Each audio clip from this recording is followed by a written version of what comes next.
My name is Joel Ani. I'm Executive Director of WASA, and we're hosting today's meeting. Welcome. It looks like we have about 25 participants at this point that are Zooming in today.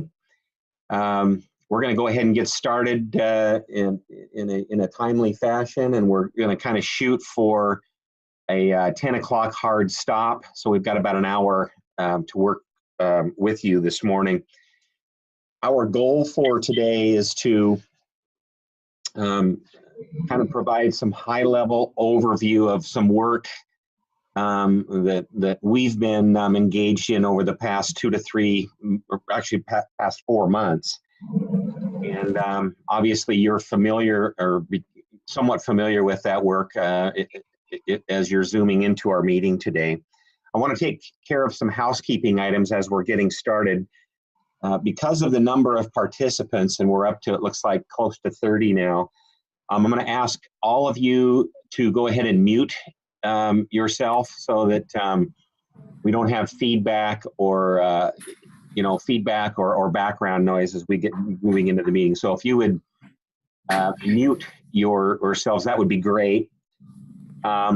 During the course of the presentation today, if you have questions, we're going to try see how this works. If you have questions, would ask that you email those to me. And then as we get towards the end of our session today, then I will we'll try to address as many of those questions as possible.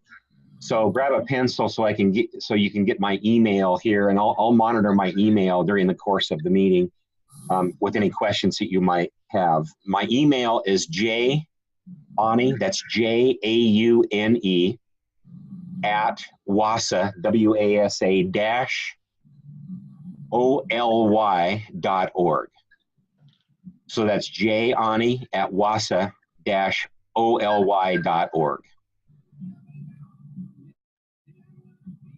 So again, during the course of the presentation today, if you have questions, shoot them my way, and then we'll try to pick those off as we wrap things up here a little bit later in the meeting.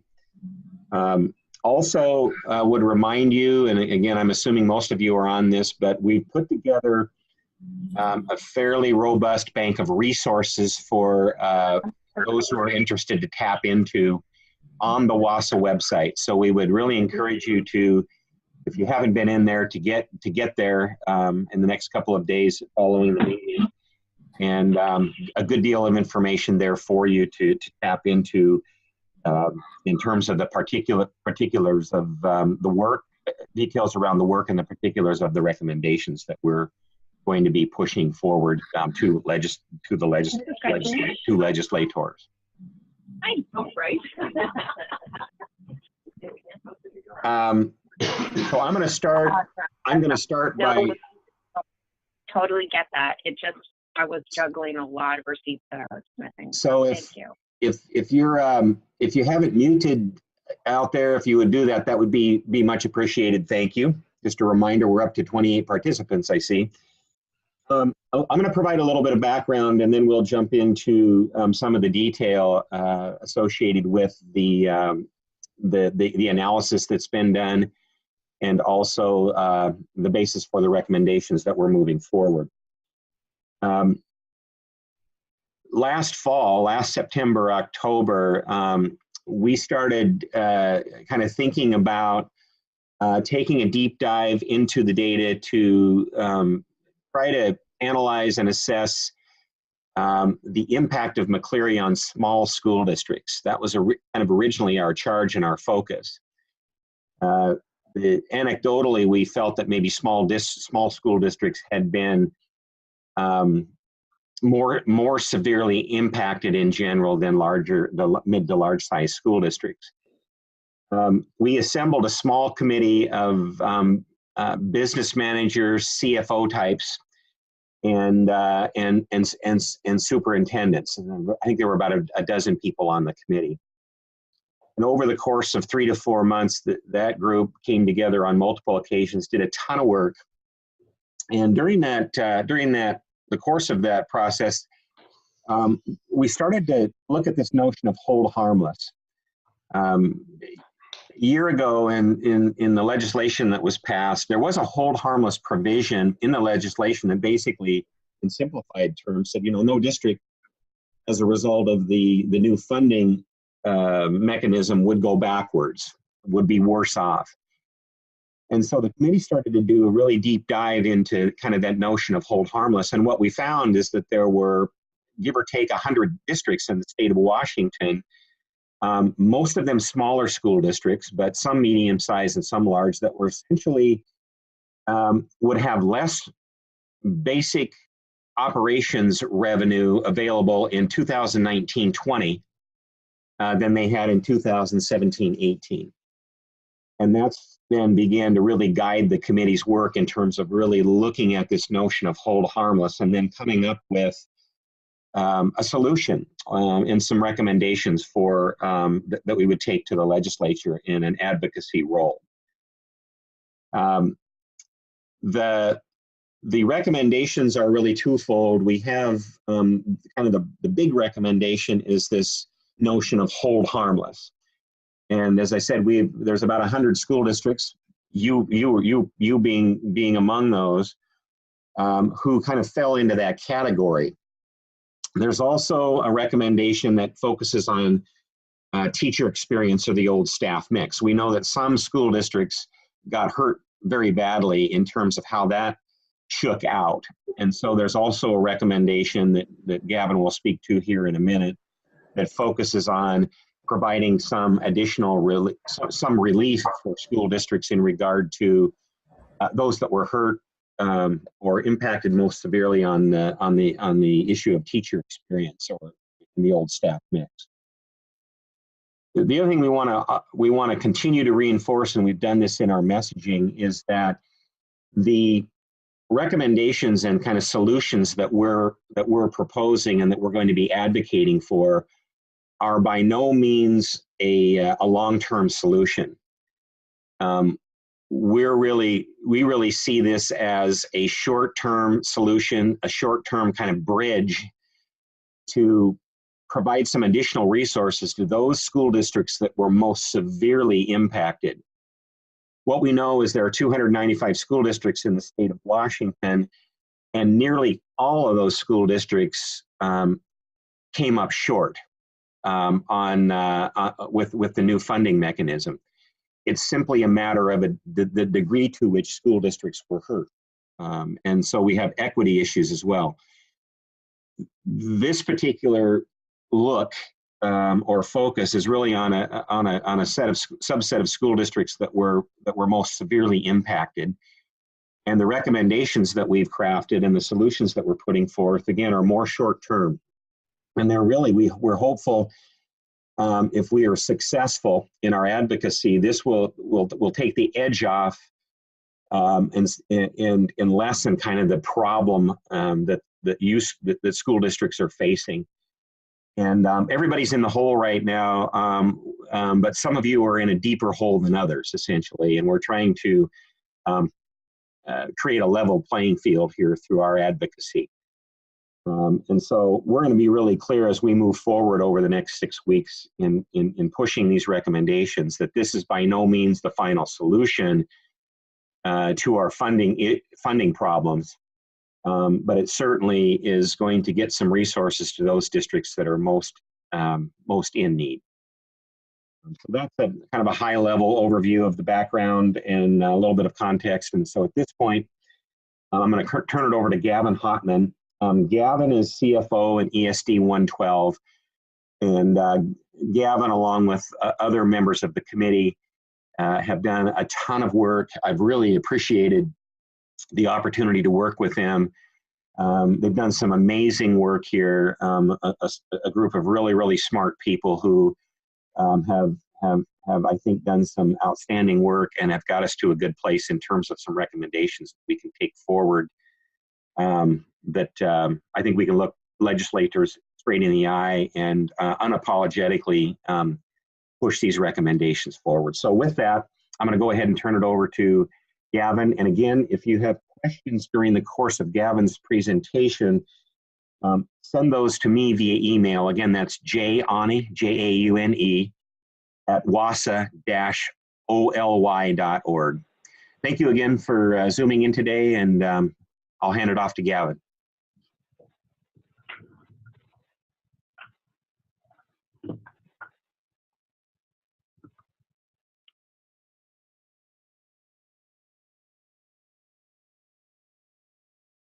Thanks, Joel. I'm going to start off by just wanting to talk about several of you have probably already gone to the WASA website where the resource tool kit is available.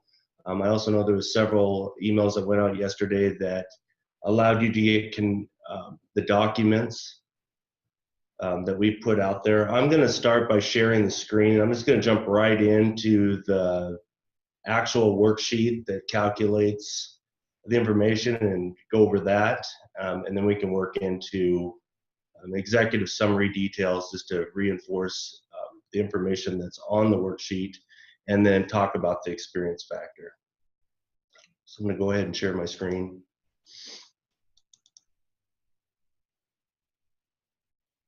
Joel, is that, you're able to see my screen?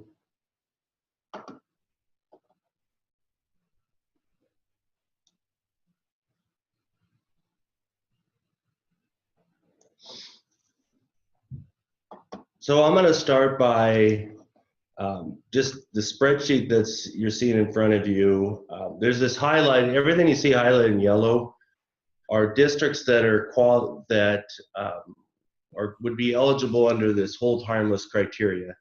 And just to start, what the hold harmless criteria is it's really simply looking at what the legislature put in place in the current hold harmless language that was using it was using districts all new state revenue, meaning transportation, special education, LAP, bilingual high cap revenue was considered a direct trade for levy and LEA laws. So the committee felt pretty strongly that we really needed to re-look at the hold harmless criteria and really adjust it to be in line with what really operating revenue is, and the loss of levy or LEA dollars shouldn't be offset by anything different than the operating revenues. And what we get by operating revenues is truly our basic ed apportionment, our total entitlement, and the local levy and LEA dollars combined. So really comparing year to year based on those variables and not looking at the transportation dollars, LAP dollars, especially high cap dollars, shouldn't be considered a trade, because those programs really have specific purposes and are special programs. So I know that you probably have in district, you've had lots of conversation, I imagine, around those criteria, and understand that those revenues are problematic if they're used as a direct offset for levy. So with that said, I want to just point out this at the top here, there's these numbers, and this is the exact spreadsheet that you have access to. It quantifies this hold harmless. We're quantifying hold harmless, so at $53.7 million. And what that number is for 93 school districts in the state of Washington, when we ran the formula that I just talked about, that criteria, that 93 districts failed to meet 17-18 levels. They had a negative number. So I would expect the majority of you on the call today were on the list that was sent out, and you are one of those districts that we've calculated to be that you're worse off in 18-19 with this criteria compared to where you were in a prior year as far as 17-18. And we're just talking about bringing it back to zero. So that's 53.7 million. This next column over here is when we apply the IPD, the 1.9%, that would result in an additional 53.1 million. So just wanted to explain these top headers. I'm going to jump ahead now and just go down, and the executive summary, if you've had a chance to read through that, The district that was used as an example was 9 Mile Falls. So I'm going to go ahead and jump down to 9 Mile Falls. But before I do that, I also want to explain this top section is for, there's 2 sections of yellow in your summary. There's this one down here, and then there's up above. The top part is for districts that are 300 students and under. The difference between the 2 calculations is for districts 300 students and under, we compared total revenues from year to year, and we didn't break it down on a per student basis enrollment, and that is due to the fact of small school factors and the way that the small school factor formulas work. It was creating a lot of districts with more than intended revenues, and then some that were significantly penalized just because the way that we were sort of doubling up of the impact, positive or negatively, because of the small school factors. So we looked at the data in much detail and came to the conclusion that at 300 students and less, looking at it as a total, was producing the outcomes that were very much as we expected. So with that said, I'm going to jump ahead down to 9 Mile Falls down here. And so everything in this bottom section is for districts that are 300 students and over. I'm just going to go through the calculations here just so as you pull up your district, you'll know exactly what's included in that, and hopefully be able to follow along with that data. This first column, what I have highlighted, the mouse over the top of, the total revenues for operation. So this number is 13.557 million. And where that revenue is, if you want to if you pull up your district and verify it to, it's your 17-18 final 3,100 revenue, or your total guaranteed entitlement, minus your 30 that basic ed portion of special ed that gets backed out. So in the accounting terms, 3121 revenue. So that's what that nets to. So if your 9 Mile Falls was 13.557 million, they had 1,406 students. That equaled to $9,644 per student based in 17-18. We roll that forward and look at that same revenue based on January apportionment, when that, just as we know, it went to actual in January. So we're looking at real numbers at least through that point in the year for 18-19, and we have revenues this year for 9 Mile Falls at 13,072,186. And I left something out big in the first part. Is this 13.557 million also includes the levy collection and LEA? So it's the approved levy collection for that year and LEA. Hey Gavin, Yep. I'm not sure you're tracking 9 Mile Falls, and I'm not seeing that on my screen. Okay. I should have jumped in earlier. Do you see in the spreadsheet? I'm seeing the spreadsheet, and I'm seeing East Valley through Mount Baker on my screen. Okay. If you selected one of those districts and walked through, it probably would. Are you seeing my cursor now? I'm not. Okay. Oh. There it is. You see it now? I saw it for a minute there. All right. Let me see if I can. And there's Oh, 9 there. Mile. Yeah, you got it now. All right. I can see the 9 Mile Falls. It's Okay. You're live now. Thank you. That'll make more sense, I think, if you can see where I'm moving through. So this 13.557 million, I'm just go back to that one number again.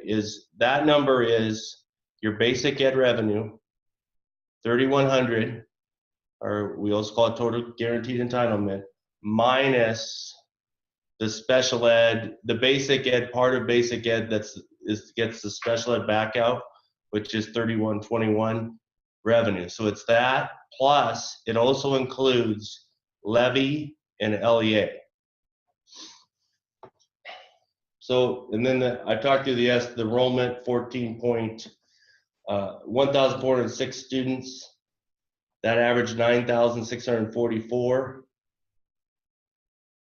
Then you come into 18-19 using January's apportionment. When you get 13,072,000, and this is looking at 2019 levy and LEA. So we're bringing in the impact of levy and LEA based on 2019 calculated values that we had available to us. We know that those numbers are being finalized as far as assessed valuations. So several districts already have some of that information.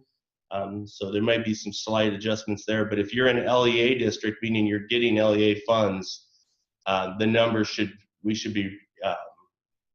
those calculations should be right on, because it would just be an offset between your levy or your LEA payment to total that $1,500 per student. So with that, so it's factoring in those same factors, and what we're really able to pick up on this is the impact of the levy swap. And so when we break it down, the next step is there's 1,393 students at 9 Mile Falls and their enrollment through January to date. That results in an allocation the current year as far as operating revenues, when you talk about basic ed, 3,100 revenue, and the levy LEA dollars. Last year, that equaled $9,644. And when you realize 2019 levy and LEA values with the current basic ed revenue, the district's at $9,385. So that was a loss for that district. Then we multiply, if you just go over to this cell, it's multiplying that difference on a per student basis times the current enrollment. And it's what the conclusion is the district in operating revenue has $359,622.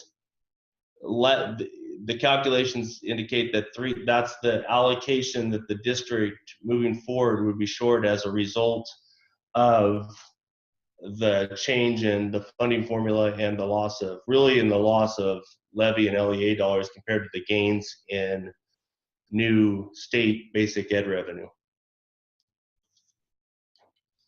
The next column over here is this is just applying the 1.9% IPD. So it just takes the current year basic ed allocation, the current year allocation, and adds in the $359,000 and applies the 1.09% to the overall. So the district would end up, we're saying, is being held harmless plus having a 1.9% inflationary. When you add those two together for this school district, it totals to $614,000. And then the column next to it is we also provided the details on this to also have available for the legislature and for districts to review, is if that was based on, not on the IPD, but based on the CPI at 3.1%. It would show that would be the difference. So for this district, the difference between the 3.1 and the 1.9 is the difference between 3.1 would be 776,000 in total. The 1.9 is 614,826. In the executive summary, you'll see that we really modeled the 1.9 because we know that's been more consistent in the funding approach. But what I want to say really, and to reemphasize what Joel has already said, is that our objective here was to really address the most impacted districts. We really were originally focused on small school districts.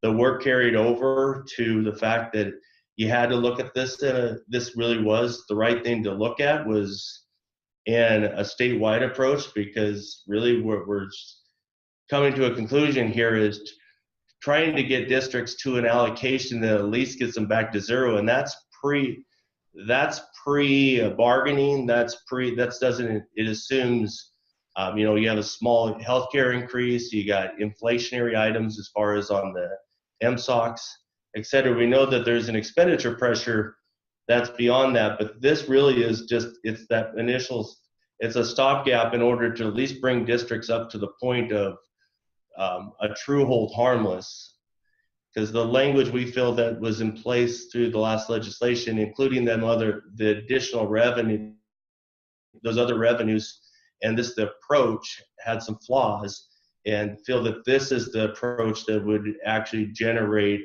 more of a true hold harmless.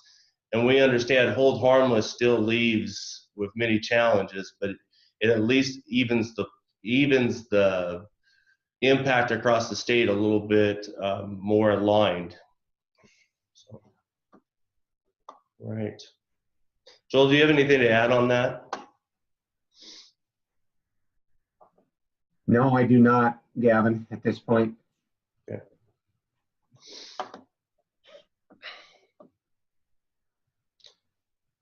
We're not, I haven't gotten any questions yet via email, so I think that's a sign that you're on the right track. Okay. Just give me a quick second. I'm going to transition to a new spreadsheet.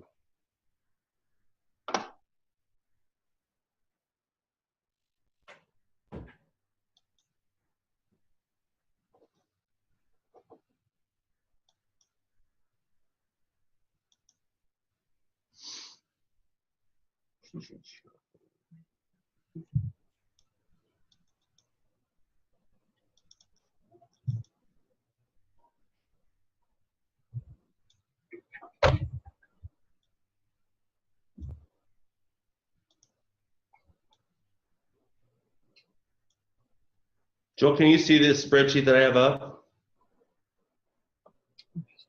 Yes, I can see it. Okay.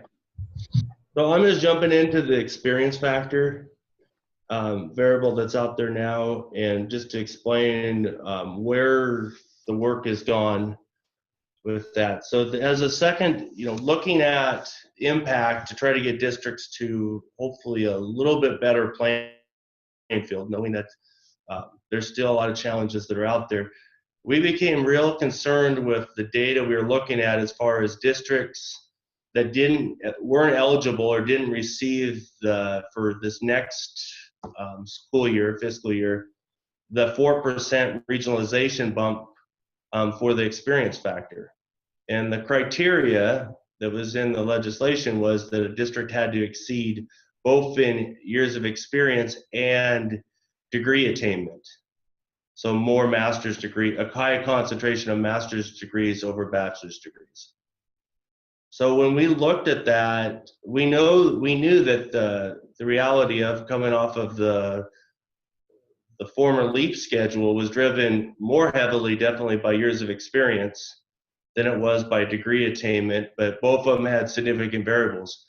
But what really the data came out that we're able to gather 17-18 reporting data by each school district.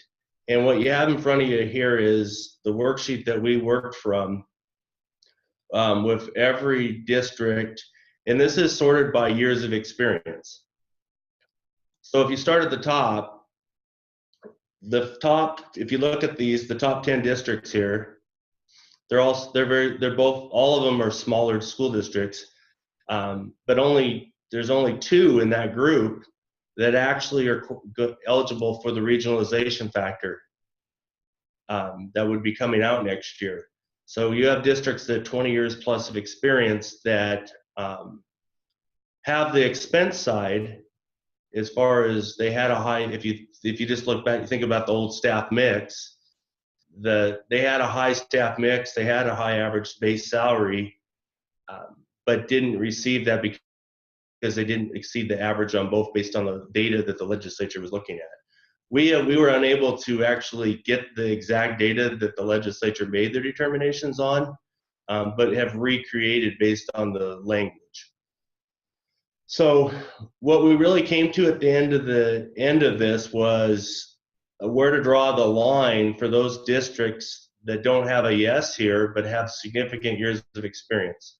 So we looked at was 15 years of or 15% above the state average, which comes out to 15 years of experience.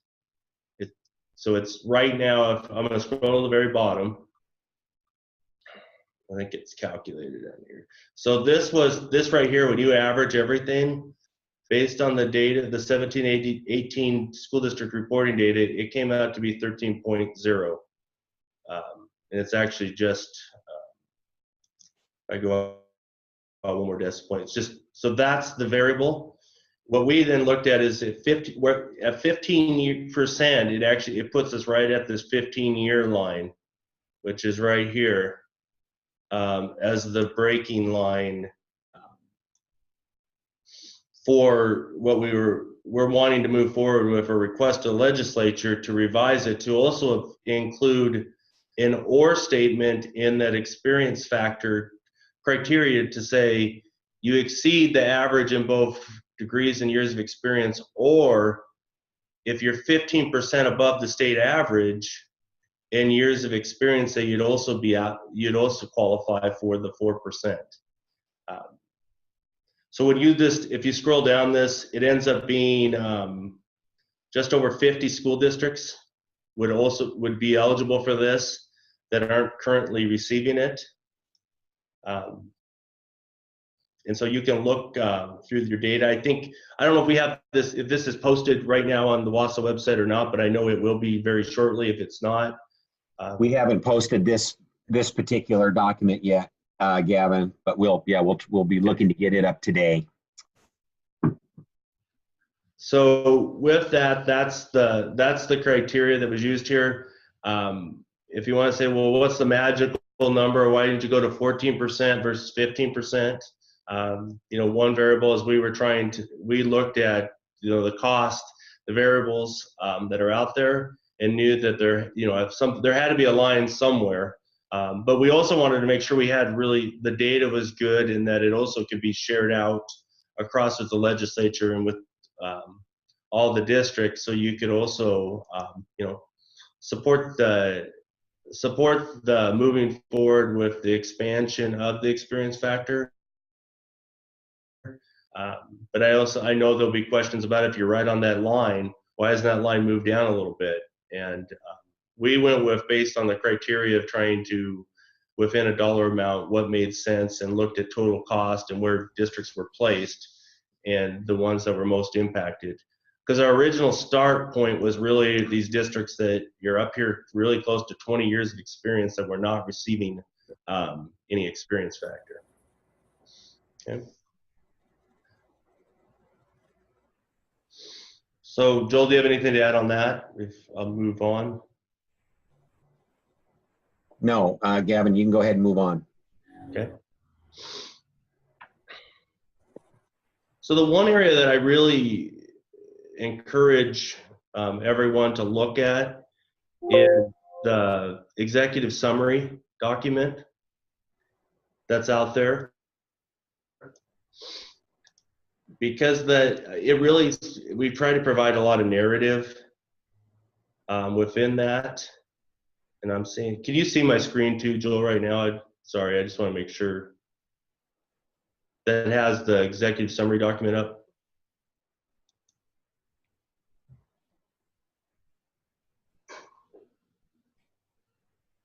I think you're on mute. Yes, you've got the executive summary up now, and with the 9 Mile Falls model. Well, thanks. So what I just encourage everyone to really take a look at that, the district, especially that if you're in that group of 93 or the 115. The one thing I didn't say about the difference between if you're in that grouping of 100, you're not in the 93, but you're in the 115. The way that you get into the 115 is because it's looking at 1.9%. So if you were at slightly positive, we extended that out in that second column. I showed that calculated, did you at least get 1.9%? If you didn't get at least 1.9% compared to the 17, 18 values, we calculated that. So that's why we see those additional 22 districts. But if you go just back to this executive summary, the things I'm just going to point out real quick. I went through the 9 Mile Falls. The numbers on that other sheet track right back to this document. So in this table right here, I mean, I really encourage you to look at your district's data from the worksheet over to this table. And so you can really see what is being compared here. And when you look at this first area, we're showing all state revenues. That's the way the current hold harmless is written. It includes all these additional revenues. We're asking for the criteria to be changed, and we're also asking the measurement really to be looked at definitely between 17, 18, 18, 19, with the current calendar year local levy and LEA to be factored into that.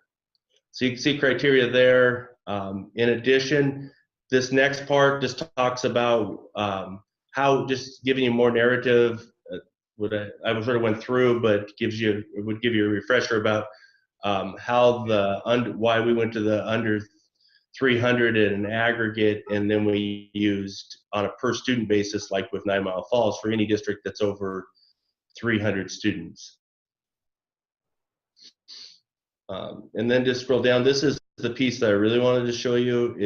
This is what we're talking about in as far as the rewrite. You can see all this stuff crossed off. So the left is the original language.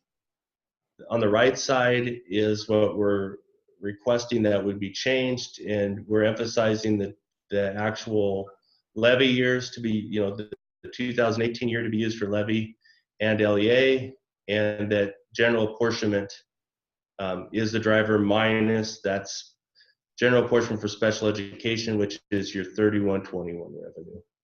But that gets you down to what we're saying is those total dollars. And then if you look at 1819, it's the same variable. It's apples to apples when we're comparing 1718 to 1819, and we're measuring the difference between new general apportionment dollars received by a district from one year to the next, with the impact of the levy changes from 2018 to the new variables in 2019 to measure the hold harmless.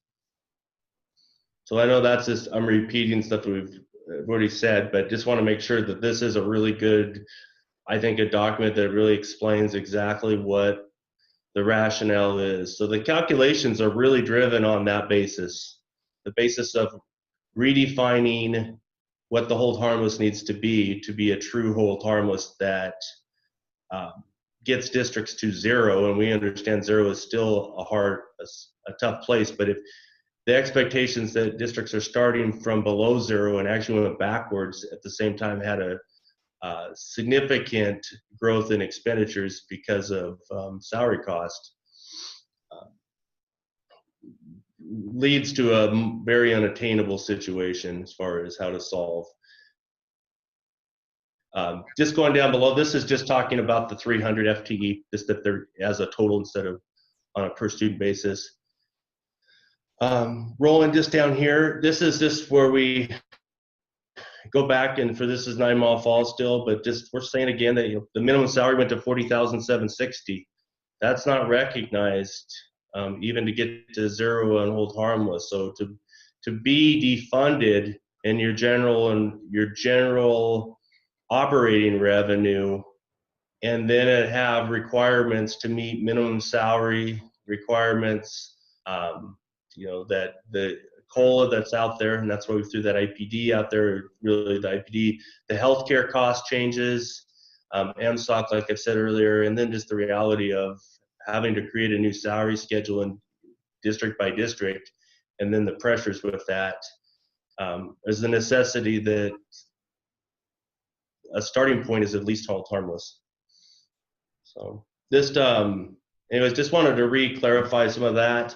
This one thing I want to share at the bottom line that I think we had lots of conversations with as the committee, is that when we look at, it's truly, the new money that came in is right around $600 million.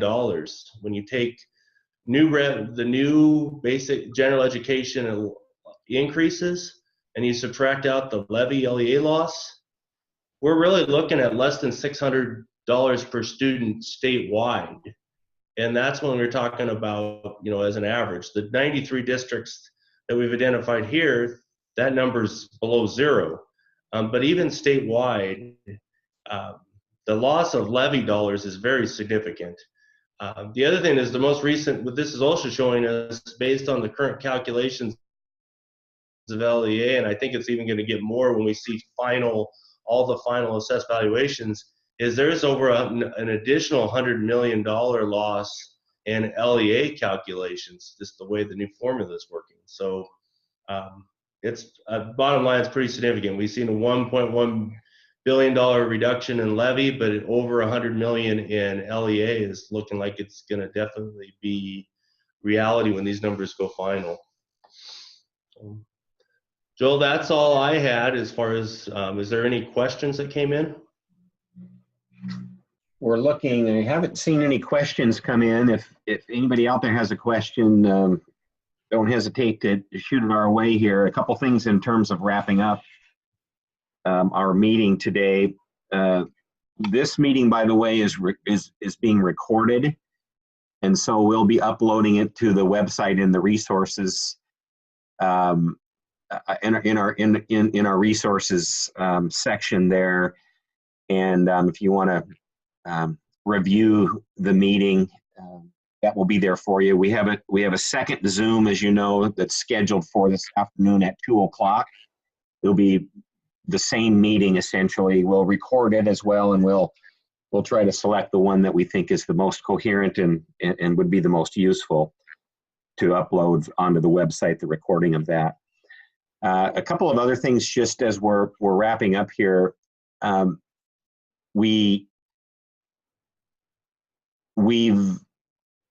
What we know is that we've worked with the committee diligently to really tighten things down and get this data razor sharp and tight and on point. And the reason we think that's important is because we think that legislators are going to have questions. Some legislators are going to find it hard to believe that there are districts that are actually worse off going into next year than they were pre-McCleary. And we'll be running into some skepticism. We know that. We've already seen some of that. And so we've worked really hard to try to be sure these numbers are bulletproof and they're really tight.